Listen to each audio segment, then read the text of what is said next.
Dragon Prophecies-Prodigy by L.B.B. Davis.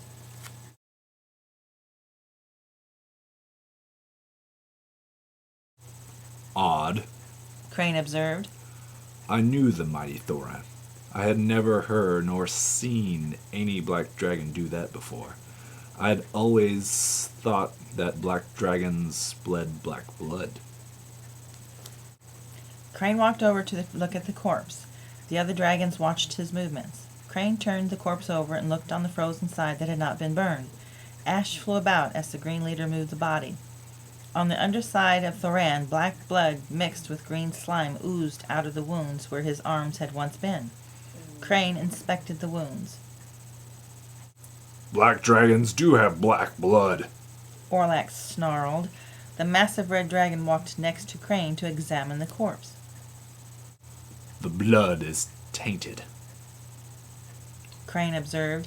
He pointed at mixed colors of green slime and black blood. Stratos and Valtera joined the other dragons and looked at the wounds. Suddenly the smell of death and decay permeated the area. The corpse shuddered under some unseen force. Surprised by the movement, the leaders backed away. The corpse's skull moved slightly as burnt flesh and scales hung loose off its face. Its forked tongue dropped out of its head, having no bottom jaw to support it. The corpse lifted its head and looked at the gathered dragons. Slowly, the body began to reassemble itself. Impossible! Stratos gasped. The new enemy is the undead.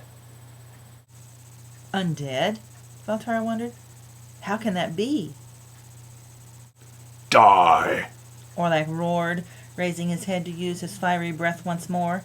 A burst of flames came forth and covered the undead dragon. The corpse on fire continued to rise from the burning flames. The body moved slowly, unsure if its legs would support it. With each step, it continued to gain strength and stabilize. It walked over and began picking up pieces of itself. Seeing that Orlac's fire breath did not work, the dragons took to the sky to watch what would happen. Still on fire, the corpse casually picked up its bat-like wings and slammed them into its back. A loud crunch soon followed. The corpse continued to reassemble itself as green slime oozed from its mouth and wounds. The corpse mouthed a mute scream of rage. The ragged creature took to the air, charging the dragons circling above. The other dragons scattered, but Orlac dove, gladly accepting the deadly charge. Orlac and the undead Thorin struck with tremendous force, knocking each other off balance. The two dragons bit and clawed at each other, all the while spiraling downward to the ground. Huge blasts of flame burst from Orlac's jaws, catching both combatants on fire. The two burning bodies appeared to be disintegrating comet tumbling toward the snow-covered mountainside.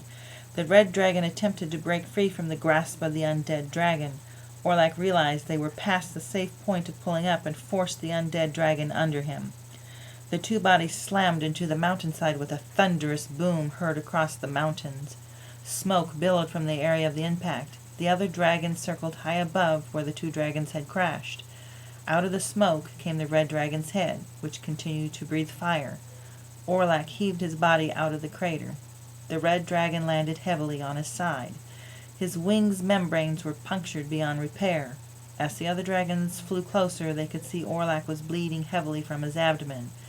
The dead creature's ribcage had pierced his side.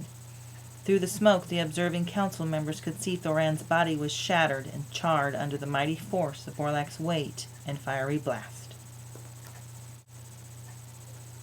Orlac looked up to see the other dragons as they landed next to him. Red, steaming blood dribbled out of his mouth. With great effort, Orlac lifted himself into a sitting position. His armored plating had absorbed most of the impact. A pool of blood and ash started to gather round his massive form. His breath was labored as he stared blankly at the other dragons. Orlac gave him a forced chuckle, ending in a bloody cough. Snow gathered on top of him as the other dragons looked on. Black undead bastard. Did I kill him? Orlac choked. Stratos looked behind where the red dragon sat to check on the corpse that used to be Thorin. The body was completely charred.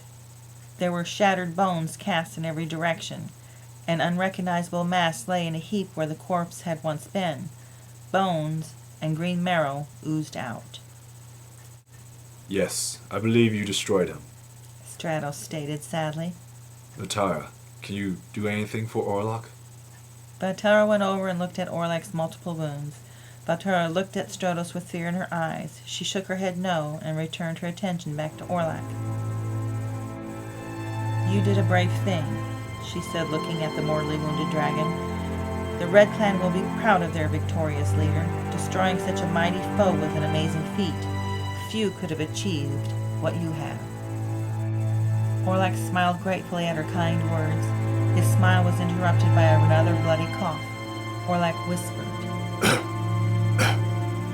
Although our kingdoms have often been enemies, I believe our clans must work together to defeat this enemy. That is, if we can put aside our differences. The red dragon's front legs trembled and gave out.